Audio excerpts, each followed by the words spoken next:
Hello my dear soulmates. ഇതൊരു general reading ആണ്. നിങ്ങൾക്ക് പോസിറ്റീവായിട്ടുള്ള കാര്യങ്ങൾ എടുക്കാം, നെഗറ്റീവായിട്ടുള്ള കാര്യങ്ങൾ ഇഗ്നോർ ചെയ്യാവുന്നതാണ്.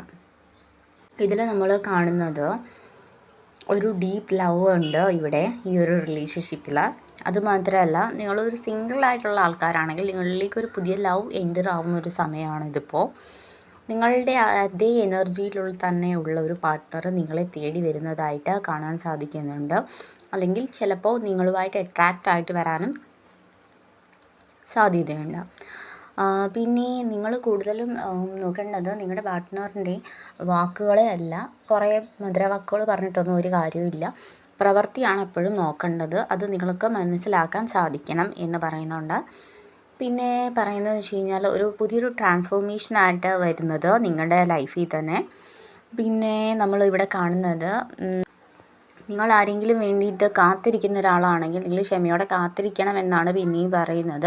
കാരണം അതിന് കുറച്ച് സമയം എടുക്കും നിങ്ങൾ ഒന്നാവാനും ഈ സിറ്റുവേഷൻസൊക്കെ ഒന്ന് മാറി നിങ്ങൾക്ക് അനുകൂലമായിട്ട് വരാൻ കുറച്ച് സമയം എടുക്കും. സോ നിങ്ങൾ കുറച്ച് നാളൊന്ന് വെയിറ്റ് ചെയ്യണം.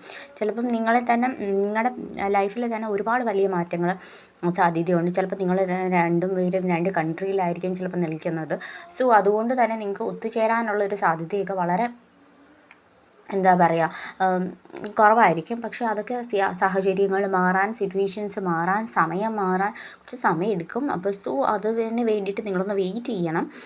പിന്നെ സിംഗിൾസിൻ്റെ കാര്യം ഇവിടെ പറയുവാണെങ്കിൽ, സിംഗിളായിട്ടിരിക്കുന്ന ഒരാൾക്കാർ ആണെങ്കിൽ നിങ്ങളുടെ ലൈഫിലോട്ട് വരുന്ന ആൾക്ക് വേണ്ടിയിട്ട് നിങ്ങളുടെ ഇഷ്ടങ്ങളെയൊന്നും മാറ്റാൻ പാടില്ല. ഓക്കെ, നിങ്ങൾ അയാൾക്ക് വേണ്ടിയല്ല മാറേണ്ടത്. ഓക്കെ, നിങ്ങൾ നിങ്ങളായിട്ട് തന്നെ പ്യുവറായിട്ട് ഓർഗാനിക്കായിട്ട് തന്നെ നിങ്ങൾ നിൽക്കുക. മാറേണ്ട ആവശ്യമില്ല. ഓക്കെ, നിങ്ങൾ മാറേണ്ട ഒരു കാര്യമില്ല. അങ്ങനെ ഞാൻ ഇങ്ങനെയാണ്, അപ്പോൾ എൻ്റെ ഈ സ്വഭാവമൊക്കെ ഇഷ്ടപ്പെടുന്ന ഒരാൾ വന്നാൽ മതി, ആ ഒരു ഇതിൽ നിന്നാൽ മതി.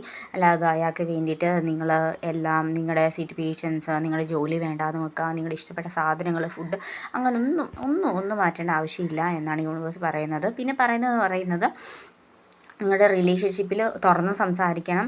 അതുപോലെ തന്നെ നിങ്ങൾക്കായിട്ടൊരു നിങ്ങൾക്കായിട്ട് തന്നെ ഒരു സംസാരം ഉണ്ടാവണം. അതായത് ഉള്ളു തുറന്നുള്ള സംസാരം, വഴക്കല്ല ഞാൻ ഉദ്ദേശിക്കുന്നത്. ഉള്ളു തുറന്നുള്ളൊരു സംസാരം ഇവിടെ വേണം എന്ന് പറയുന്നുണ്ട്. പിന്നെ എന്താ പറയുന്നത്, ഒരു പരസ്പര വിശ്വാസം, സ്നേഹം, കരുണ എന്നിവ ഈ ഒരു റിലേഷൻഷിപ്പിൽ നമുക്ക് വേണമെന്ന് പറയുന്നുണ്ട്. പിന്നെ ഒരാൾ മാത്രം ശ്രമിച്ചുകൊണ്ട് ഒരു റിലേഷൻഷിപ്പ് മുമ്പോട്ട് പോകത്തില്ലല്ലോ. അതുകൊണ്ട് തന്നെ രണ്ടുപേരും ഒരുപോലെ എഫേർട്ട് ഇടണം. അതുപോലെ തന്നെ അങ്ങോട്ടും ഇങ്ങോട്ടും ഒരു പാർട്ട്ണർഷിപ്പ് ഡീല് നല്ലതായിട്ട് വേണം എന്നാണ് പറയുന്നത്. ഇവിടെ ഡീലുണ്ട്, പക്ഷെ കുറച്ചും കൂടെ ഒന്ന് ഡെവലപ്പ് ആവണം. കാരണം ഇവിടെ ഒരാൾ മാത്രമാണ് നമ്മളിവിടെ കാണാൻ സാധിക്കുന്നത്. ഇവിടെ ഒരാൾ മാത്രമേ പണിയെടുക്കുന്നുള്ളൂ. അതായത് പണിയെടുക്കുന്നതെന്ന് അങ്ങനെയല്ല പറയുന്നത്, ഒരു റിലേഷൻഷിപ്പിന് വേണ്ടിയിട്ടുള്ള എഫേർട്ട് ഇടുന്നുള്ളൂ. ഓക്കെ, ഒരാൾ വരുന്നു, ഒരു പ്രശ്നം ഉണ്ടാവുമെങ്കിൽ ഒരാൾ മുൻകൈ എടുത്ത് സംസാരിക്കുന്നു അതെങ്ങനെ സോൾവ് ചെയ്യാമെന്ന്. പക്ഷേ രണ്ടുപേരും കൂടാണ് സംസാരിക്കുന്നത്. നിങ്ങളിപ്പോൾ സംസാരിക്കുന്ന സമയത്താണെങ്കിൽ പോലും നിങ്ങൾ നിങ്ങളുടെ റൂമിൽ പ്രൈവറ്റ് ആയിട്ട് ഇരുന്ന് വേണം സംസാരിക്കാൻ. അല്ലെങ്കിൽ നിങ്ങൾക്ക് കംഫർട്ടബിൾ ആയിട്ടുള്ളൊരു സ്ഥലത്ത് വേണം രണ്ടുപേരും ഇരുന്ന് സംസാരിക്കാൻ. ഓക്കെ, നിങ്ങളിപ്പോൾ ചോദ്യം ഇപ്പം ചിലപ്പോൾ മറന്നു പോകാം.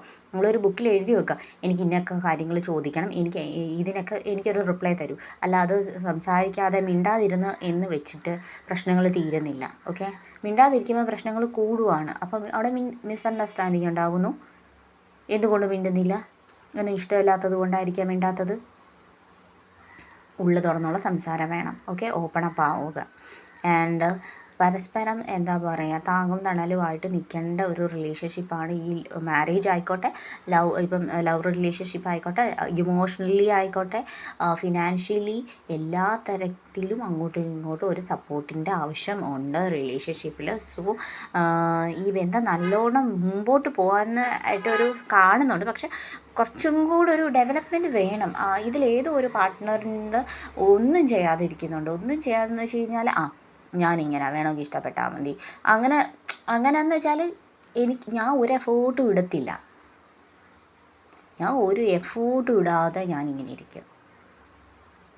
ഇത് പോകുന്നെങ്കിൽ പോട്ടെ, അല്ലെങ്കിൽ നിൽക്കുന്നെങ്കിൽ അങ്ങനെയല്ല. ഒരു റിലേഷൻഷിപ്പ് നമ്മൾ ബിൽഡ് ചെയ്തുകൊണ്ട് വരണം. അത് ഇമോഷണലി ആയിക്കോട്ടെ, ഫിസിക്കലി നമ്മൾ അവർക്ക് സപ്പോർട്ട് കൊടുക്കണം. നമ്മൾ എപ്പോഴും നമ്മുടെ പാർട്ട്ണർക്ക് ഒരു സപ്പോർട്ട് കൊടുക്കുക. ഇപ്പം ഗേൾസിനാണെങ്കിൽ അവർക്ക് കുറച്ചും കൂടെ ഒരു എന്താ പറയുക, ഒരു ആശ്വസിപ്പിക്കുന്നത്, ആശ്വസിപ്പിക്കണം. പിന്നെ പറയുന്നത് ഇതിലുപരി ഒരു എന്താ പറയുക, ആക്ഷൻ എടുക്കണം. ഇപ്പം ഞാൻ മേടിച്ച് തരാമെന്ന് പറഞ്ഞാൽ മേടിച്ച് തന്നിരിക്കണം. ഞാൻ നിനക്ക് ഡയറി മിൽക്ക് മേടിച്ച് തരാമെന്ന് പറഞ്ഞാൽ ഡയറി മിൽക്ക് തന്നെ മേടിച്ച് കൊടുക്കണം. ഓക്കെ, അതിന് വേറൊരു മിഠായി ഒന്നും മേടിച്ച് കൊടുത്തിട്ട് കാര്യമില്ല. ഓക്കെ, ഇന്ന സാധനം പറഞ്ഞു അത് തന്നെ മേടിച്ച് കൊടുക്കാം. ഓക്കെ, സാറ്റിസ്ഫാക്ഷൻ ഉണ്ടാവണം, സമാധാനം ഉണ്ടായിരിക്കണം, സന്തോഷം ഉണ്ടായിരിക്കണം. ഏതൊരു റിലേഷൻഷിപ്പിൽ നമുക്ക് പിന്നെയും അവരിലേക്ക് ഒരു സ്നേഹം വരണമെങ്കിൽ എനിക്കൊരു ഹോം ഫീലിംഗ് ഉണ്ടായിരിക്കണം. ഓക്കെ,